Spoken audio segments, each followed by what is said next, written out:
Samurai vs. ninja. It is the ultimate warrior showdown, a question that's been debated for centuries. You have the master of the battlefield against the phantom of the shadows. So who would actually win? Let's settle this. Okay, so let's set the scene. Imagine an open field, high noon, two warriors facing each other, ready to draw their blades. In a straight-up head-to-head duel, one of these fighters has a massive, almost unbeatable advantage. No question. The samurai's entire life, their training, their incredible armor, their legendary sword, it was all designed for this exact moment. The duel is their world, and in that world, they are the absolute kings.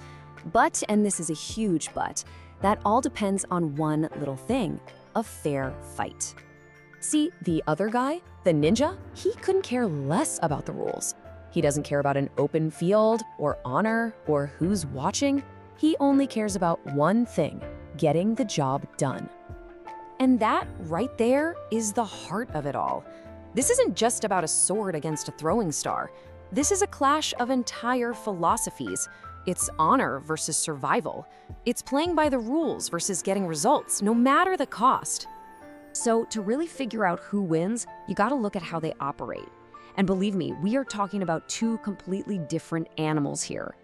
The best way to think about it is this: the samurai is a tank. He's built to march onto the battlefield, take a hit, and deliver a devastating blow. His entire identity is tied to his honor and his public reputation. The ninja, on the other hand, is a ghost. He doesn't fight on the battlefield, he is the battlefield. For him, the only thing that matters is the success of the mission. And just look at their gear. A samurai's katana wasn't just a weapon, it was his soul, a masterpiece of craftsmanship. His yorai armor was like walking fortification, designed for an honorable head-on war. Their entire training was about perfecting the art of the duel. Now let's flip the script and look at the ninja's bag of tricks. No fancy swords here. Their ninjato was a short, crude, practical tool. Shuriken weren't really for killing, they were for creating a distraction, an opening. And honestly, their most dangerous weapons weren't even weapons in the traditional sense. We're talking poisons, explosives, and their greatest tool of all, deception. This is the toolkit of an assassin, a spy, not a duelist. So, one is an artist of war, seeking a glorious death. The other is a master of survival, who will take an ugly win any day of the week. But this difference in gear and tactics, that's just what you see on the surface. The real fight goes way deeper than that. This is where it gets really interesting.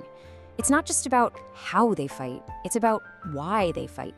We're talking about two worldviews that are polar opposites. For the samurai, everything revolved around Bushido, the way of the warrior. This was a super strict code. Loyalty, honor, and duty were everything. In fact, under Bushido, dying an honorable death in battle was seen as way better than living a long, dishonorable life. It's all about how you die. And then you've got the ninja, who followed ninjutsu.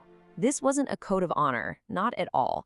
It was basically a survival guide. It taught everything you needed to know to win: combat, strategy, even things like disguises and deception. The core idea was simple and brutal: survive and complete the mission. It's all about how you survive. So you can really see the samurai as a pillar of order. Their world had strict rules and a clear hierarchy. But that unwavering honor, their greatest strength, also made them predictable. The ninja, though, he's an agent of chaos. He's fluid, adaptable, and totally unpredictable. He doesn't care about status, he just cares about the outcome. You know the saying, be like water? That's the ninja. Okay, we've looked at their gear, their fighting styles, their core philosophies. Now it's time to get to the main event. Let's answer the big question: who actually wins? So, after all this, what's the verdict? The answer, and this is key, depends entirely on what you mean by a confrontation. It really breaks down into two scenarios. Scenario one, the duel. Open field, face to face. The samurai wins, hands down. His armor is better, his sword is better, his training is for exactly this. But, scenario two, the real world. Any other situation, any mission, any time, the ninja wins. And why? Because the ninja would never, ever agree to a fair fight in the first place. The battle would be over before the samurai even knew it had started. At the end of the day, they weren't even playing the same game. The samurai was a master of war, which has rules and a code. The ninja was a master of survival, where the only rule is that there are no rules. Now, you might be thinking, cool, history lesson, but what does this have to do with me? Well, believe it or not, this ancient conflict has some powerful lessons for our lives today. Think about it. In your career, you need the samurai's discipline and honor to build a strong reputation, to be someone people can trust. But you also need the ninja's cunning and adaptability to navigate a world that's constantly changing. If you're only a samurai, you're too rigid. If you're only a ninja, you have no foundation. You need to be both. What does that mean?